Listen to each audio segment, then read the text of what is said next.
he's in 2 spots on Wednesday. So Dusty flies back Monday night. He maybe he flies back Tuesday morning. He presents and then he flies back. So, and then I've got to stay out there for other reasons. So, but I don't get that. He flies out Friday and I fly out Sunday morning. So I gave you guys these notes. They're up on, what's the thing called? Canvas. And I told you that you were responsible for the first 20 slides because it is all a review of anatomy, physiology, okay? So, one of the things that I'll just cover a couple of these. First of all, thanks everybody for coming to see Elmer talk. What'd you think about that cat? He's a cool guy. Pretty cool. Yeah, very cool guy, but physiologically speaking, that dude he should be dead, first of all. And the fact that he does what he does is unreal with a heart that doesn't belong to him. And so, we're going to talk about some of those things. So it was perfect timing for him to come and kind of tell his story because it fits perfectly into cardiovascular physiology and some of the weird things that he has going on. We should be able to explain physiologically speaking. So, but normally you have a 3D picture of the heart that looks like this, where you have the 4 chambers, which are, the top chambers are the what? Atrium, bottom chambers are the what? Ventricles. Which one has the highest cross-sectional area? Why? It comes to the rest of the body. Got to get it to the rest of the body. Where does the right ventricle go? Just through the lungs, so it doesn't have to do as much work, right? So, atria is very thin walled because they're just pumping blood down to the ventricles, and a lot of it is done by gravity anyway, passive flow as opposed to active pump, and we'll see that in our friend the Wiggers diagram today. So, if you guys thought the Wiggers diagram, you'd never see that again in your life. Oh no, the Wiggers diagram is beautiful, okay? So, but when you think about this heart, you always think about it in this 2-dimensional, again, terrible representation, which is fine for looking at the anatomical structures. But if you look at the physiology of the heart, the bundles of the heart kind of look like this. And so, which is different than what you see cross-sectionally, but why would those bundles look like that? Contract. So, based upon that arrangement of muscle fibers, what would happen to the heart with contraction? It gets smaller, yeah. It kind of, what it does is, if you can imagine it, it is take a washcloth and go put it into the sink. How do you get all of the fluid out of your washcloth when you're cleaning your face? Now, I know that you guys don't have washcloths, that your mom and dad sent them to you, but you never use them. You might, also because you're married. These 2 dudes have not used a washcloth since when? I was gonna say Since your 74. mom was washing you. When were you born? Yeah, 97, yeah, exactly. But if you wanted to, how would you get that water out of it? You would wring that washcloth. That's basically the same thing that your heart does, is in order to get the fluid and maximize the potential of pumping that fluid out, it actually will be like a wringing of that washcloth while it beats inside of your heart. The other thing is that this wringing motion also helps with is the constraints of where the heart is located at. So the heart isn't in a big, huge space inside your chest where it allows a lot of movement, right? It's pretty compacted around the lungs, and so it's got to be efficient in its movement and in ability to get the blood out to the rest of the body, specifically the left ventricle. So, anybody know who this is? Paul Newman. No.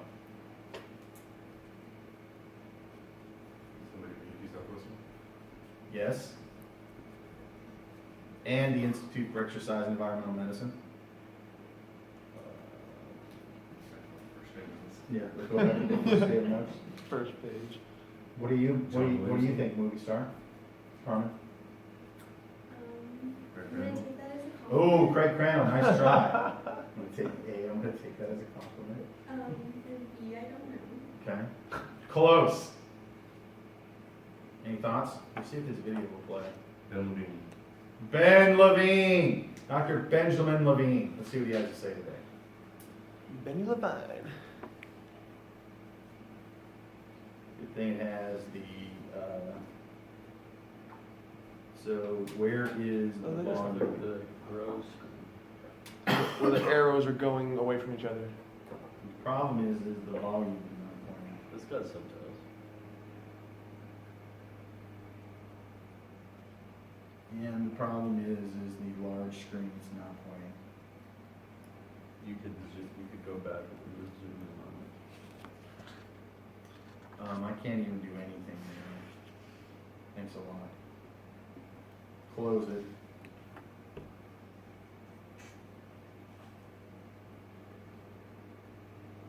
Okay, I'm gonna back it up. And then I'm gonna look here and see if the sound is playing. I took my shoes off, does anybody have a problem with that? No. Yeah, I'm being zen today. Volume's up. Listen to Dr. Levine, I'll put it on the website. It's a great thing talking about systolic and diastolic function. Dr. Levine is a very, very bright individual, so it's a good thing.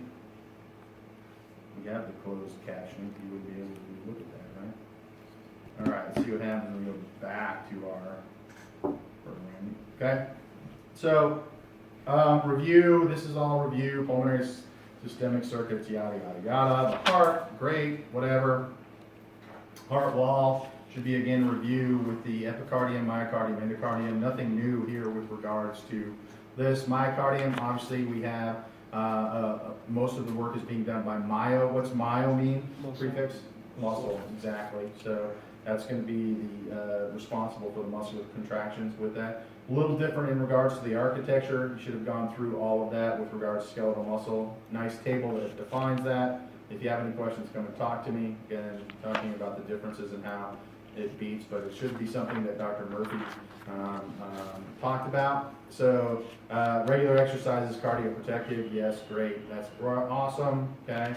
Endurance exercise protects against cardiac injury, yes. So we see that interesting concept with Elmer, okay. So cardiac cycle, systolic and diastolic.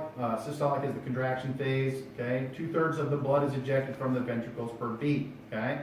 So not all of the blood is pushed out when the ventricles beat. You'll see that in the Wiggers diagram, okay? Diastole is the relaxation phase. We're filling with blood. Anything new with regards to this? Okay, so this is interesting in itself here, okay? So the cardiac cycle at rest and during exercise. And this could be related to some of the issues that we have with regards to exercise tolerance at heavy exercise, okay? If you were to time systole and diastole at resting cardiac or resting heart rate of 75 beats per minute, you would notice that diastole is much longer than systole. Okay, so the relaxation phase of the heart is 0.5 seconds, whereas in systole is 0.3 seconds. And so, what does diastole do? What's happening in diastole? So that's when we're filling the heart, correct? Okay, so at a resting heart rate, 75 beats per minute, we got a pretty good time here to fill the heart, 0.5 seconds. So that's going to allow us to fill the heart full before we have the next systolic or next contraction and the blood is ejected from the ventricles, okay? So what happens with heavy exercise though, we've now increased, let's say, our heart rate to 180 beats per minute, okay? Look what happened to diastole, okay? Went from 0.5 to 0.3. See a problem with that? We have decreased the amount of time that the heart can fill. Could that be problematic? Say it again. Yeah, so if you don't give the heart enough time to fill fully and then have that blood go to the systemic circulation where you have exercise muscle that needs that blood flow, okay? And we'll talk about how much blood flow goes to skeletal muscle during heavy exercise. That could be rate limiting if you're not giving it enough time to fill. And so part of that is, one of those things mentioned is, that Austin mentioned, was your systemic return. Blood returning back to the heart has to be adequate in order to fill the heart in that short period of time, okay? So keep this in mind, that systole and diastole are shortened, specifically diastole, by a large amount during heavy exercise, specifically as it relates to mean arterial pressure and how mean arterial pressure is calculated, okay? So we're going to get back to that when we talk about pressure later in the chapter. Think about this in regards to the changes in timing of systole and diastole during heavy exercise, okay? So, pressure changes during cardiac cycle. So what's the one thing that you need to know with regards to pressure? That's exactly right. So flow goes from a high pressure to a low pressure, right? What happens if the pressure is the same? No flow. What happens if the outlet is, let's say we have a tube, and let's say that the pressure is high or is low here and the pressure is high here. Is flow going to go this way? No. That's exactly right. Okay? And so we want the flow in the cardiovascular system to be unidirectional. Is that correct? Correct. We want it to go in one way. Correct? Pumps, blood goes in one way, one way. In order for that to happen, what does the pressure look like in the systemic circulation? High to low. That's exactly right. If it doesn't, it's not going to go to where we need it to go. Okay? So, let's take a look at this now in relationship to the heart. Okay? So, during diastole, the pressure in the ventricles is low. Okay? Filling with blood from the atria. So, the AV valves open, atrioventricular valves. So, ventricular pressure is going to be lower than atrial pressure. If it didn't, blood flow wouldn't go into the ventricles, okay? High to low. Then, during systole, pressure in the ventricle rises. How much does it rise to? How much does it have to overcome to get into the systemic circulation? What pressure? Give me a value in millimeters per mercury.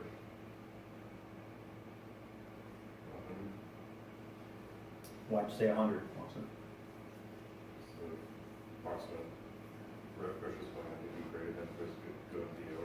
So you tell me, so let's talk about the pressure in the aorta. What is the normal blood pressure? Okay. 120 over 70. And where are we taking that blood pressure? So on your brachial artery, right? Okay, so we're not at the aorta. You don't put a cuff around your aorta to do your blood pressure? Did you do that for your practical?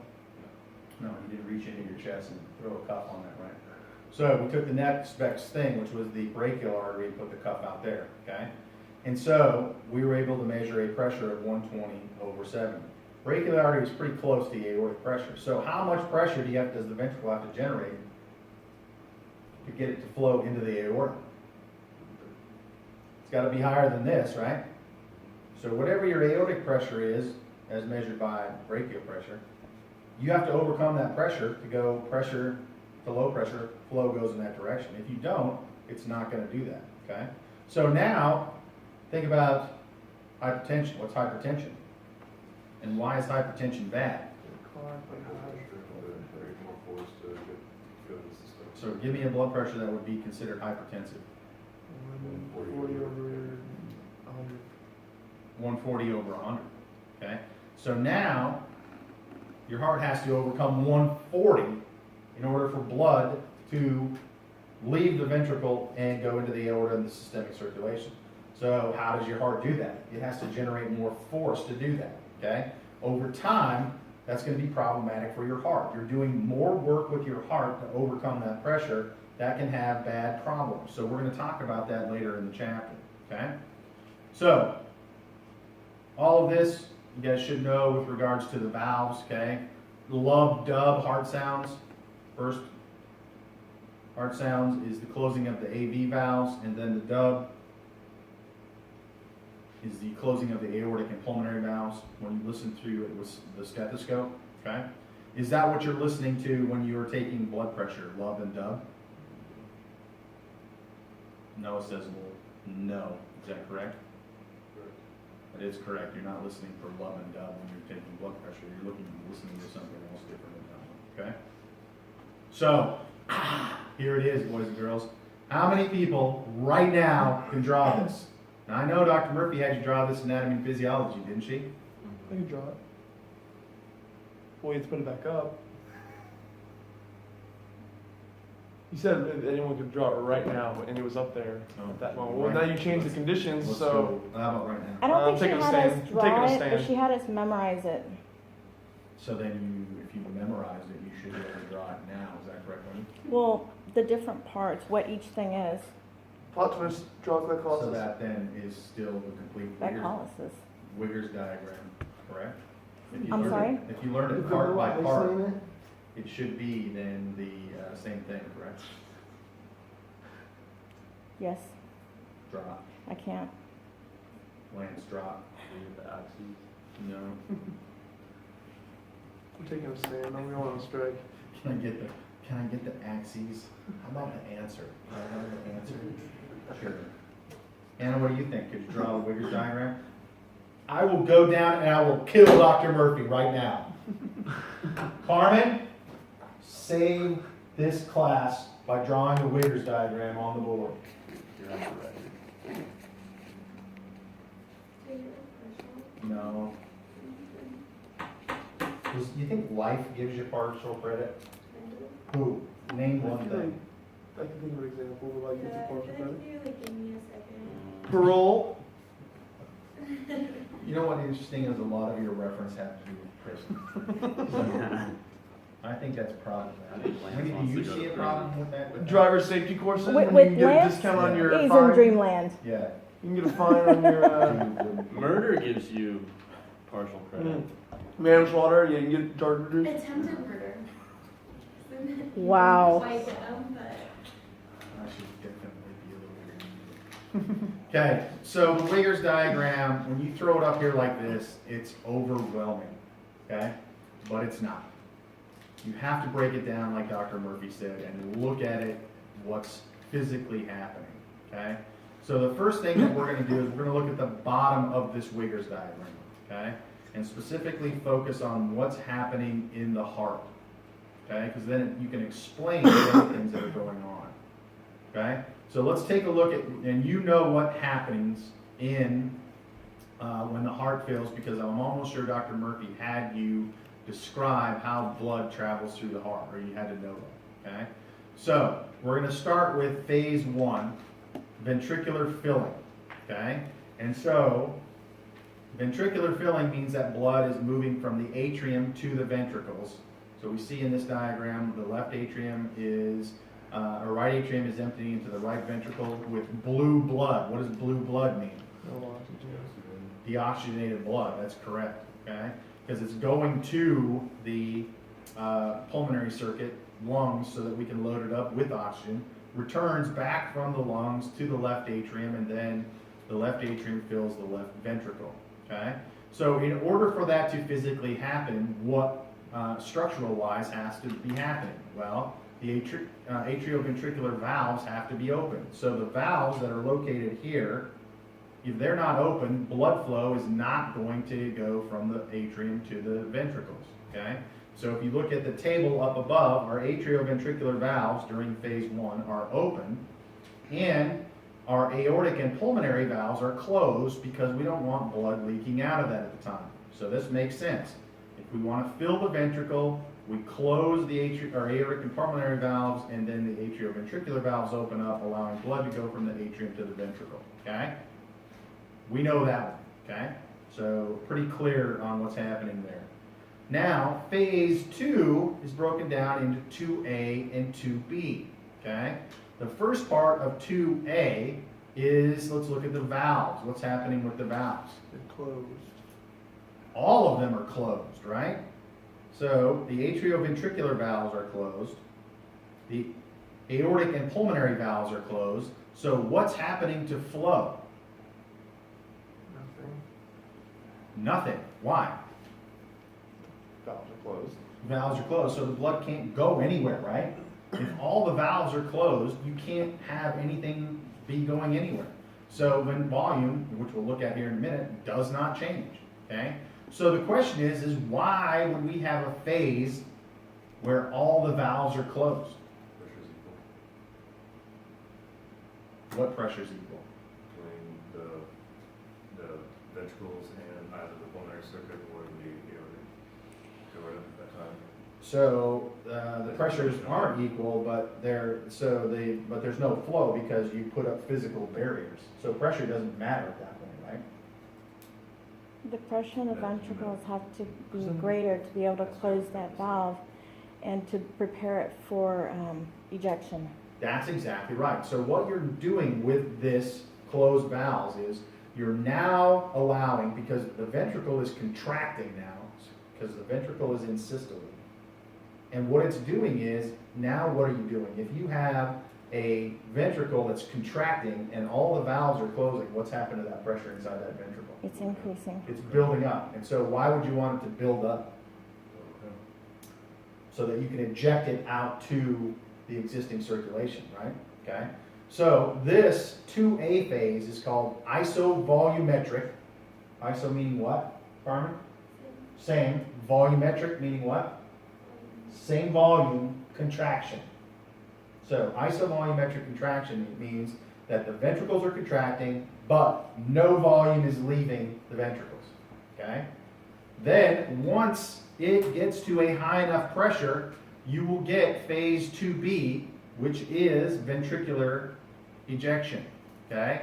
And in order for that to take place, this valve remains closed, the atrioventricular valves between the atrium and the ventricles. Why would they remain closed?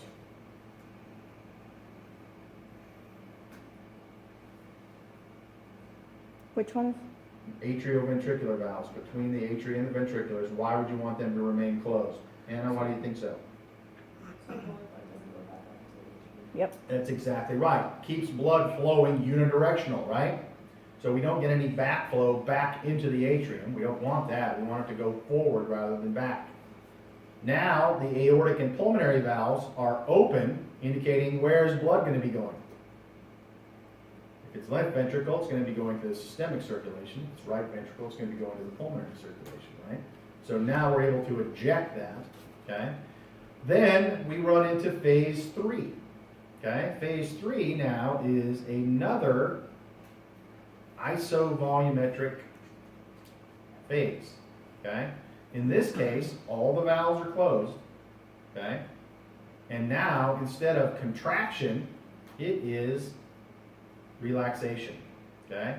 So it's going to allow those chambers to fill with blood, and then the good news is we will start the cycle all over again, okay? So we could take this diagram here, the Wigger's diagram, and we could put it around the entire wall here, because this 1, 2A, 2B, and 3 is one cardiac cycle, okay? Every time the heart beats, 1, 2A, 2B, and 3 occur, okay? So what's our resting heart rate? 60 to 70 beats per minute. This happens 60 to 70 times per minute, okay? Ventricular filling, isovolumetric contraction, ventricular ejection, isovolumetric relaxation. Boom, let's start it all over again, okay? With each heartbeat, boom, boom, boom, boom, okay? So any question on the physical aspects of a cardiac cycle? Okay, routine makes sense, okay? So now let's go up to the top part of the Wigger's diagram. And this explains something we already know as well, okay? So here is our ECG. That's EG. ECG, which you guys have done, is that correct? Okay? Put how many electrodes on your chest to get a 12-lead ECG? 10. Yeah. So you put 10 of them, okay? 4 and then V6 all the way around the apex of the heart, okay? And we get a PQRST waveform, is that correct? You saw that with your ECG? What does the P wave correspond to? Depolarization Atrial systole. Correct? So you said depolarization of what? of the atrium. Atria, which results in atrial Systole. systole, Systole. contracts, pushing blood into the ventricles, right? Then we have QRS, okay? What is that? Part of the alphabet. It is. What's happening at QRS? Ventricular system. That's the ventricular contraction, right? Okay, and then we have the T wave. What's the T wave?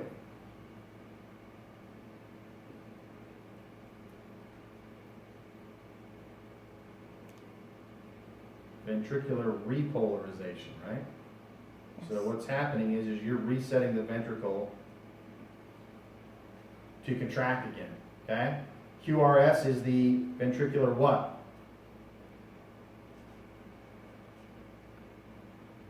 Depolarization, okay? And the P wave is atrial depolarization, right? My question is what happened to atrial repolarization? So you get him by the QRS. It does. It's masked by the QRS. The ventricular contract depolarization is so electrically large that it masks atrial repolarization, so you don't see it in the electrical tracing of the heart. Okay. We're going to talk more about the ECG in a minute with regards to its diagnostic value, but this is something that you should have seen in lab. Okay.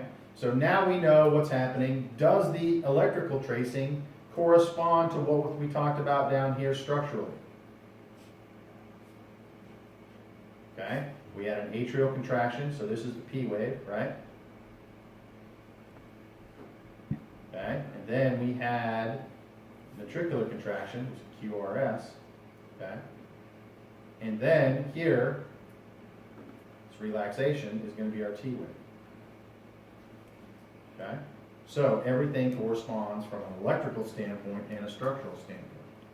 Would everybody agree with that? Okay? All of those things you guys should know. That's nothing new with regards to it. Now, what may be new in regards to this is what's happening with the pressure and the ventricular volume. Okay? So the first thing that we're going to talk about is pressure. And why? Because flow goes from what? High pressure to low pressure, right? And so we're talking about flow in the heart. We want blood to go out to the systemic circulation. So let's take a look at first our phase 1, which is our ventricular filling, okay?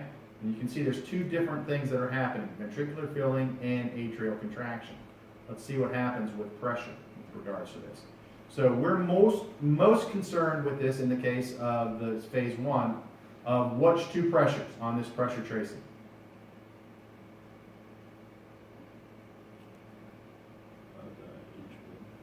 So we're looking at the purple one, which is the atrial systole. And which other one are we looking at? No? For pressure, The blue one? The blue one, which is left ventricle, right? So we want to know atria and ventricle. And you guys just told me that flow has to be high in one and low in the other in order for flow to go. And so what are we trying to get flow to go? From the atria to the ventricle, or vice versa, from the ventricle to the atria? We want to From go the to the atria atria to to the the ventricle. ventricle. So in order for that to take place, Austin, which pressure should be higher? The atria should be higher in order for flow to go to the ventricle, okay? Does that correspond to what we see here on the pressure figure? Yes. So here in this area right here, you'll notice that the purple tracing, atrial pressure, is higher than the ventricle pressure, okay? So flow is going to go from the atria to the ventricle. Great, that's what we want, okay? Now, what is this right here? There's a bump right in the pressure right here. What is that? Atrial systole. So what's happening?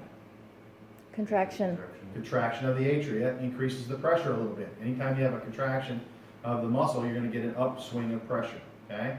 So in this first phase here, how is blood going into the ventricle? Is it active or passive?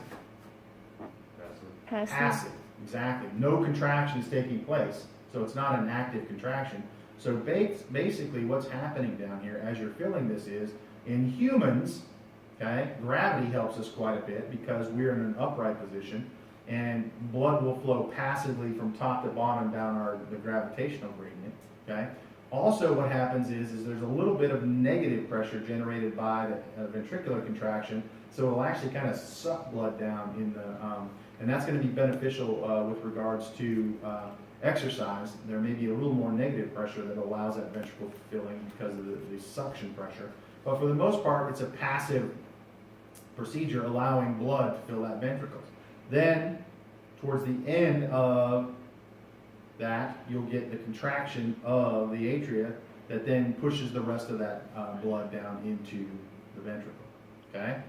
So then we get into now, any questions on that? So now look at the pressure values. What are the pressure values for that? Relatively low, aren't they? So maybe 5 to 10 millimeters of mercury over here.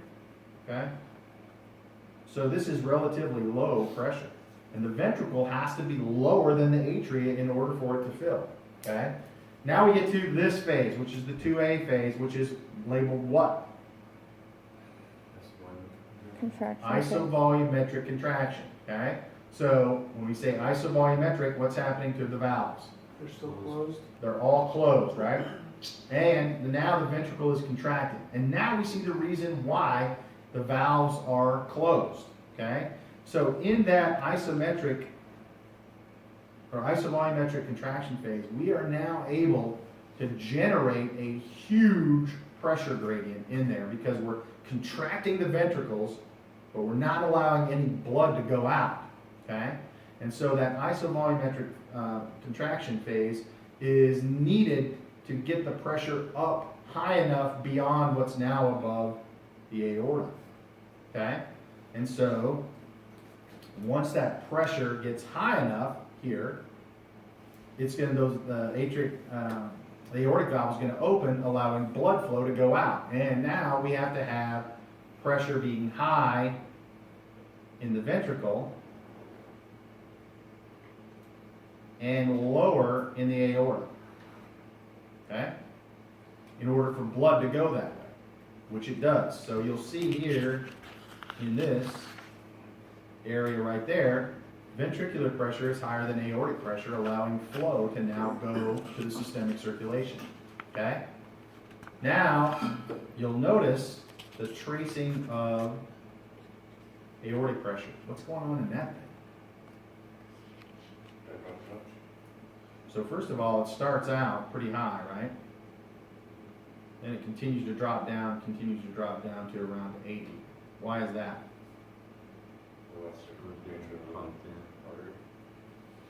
So there's no more pressure driving it. So like that contraction is a contraction, big shot of blood, and then now, because the heart is in relaxation, that pressure gradient is dropping. You see that pressure gradient drop in the aorta.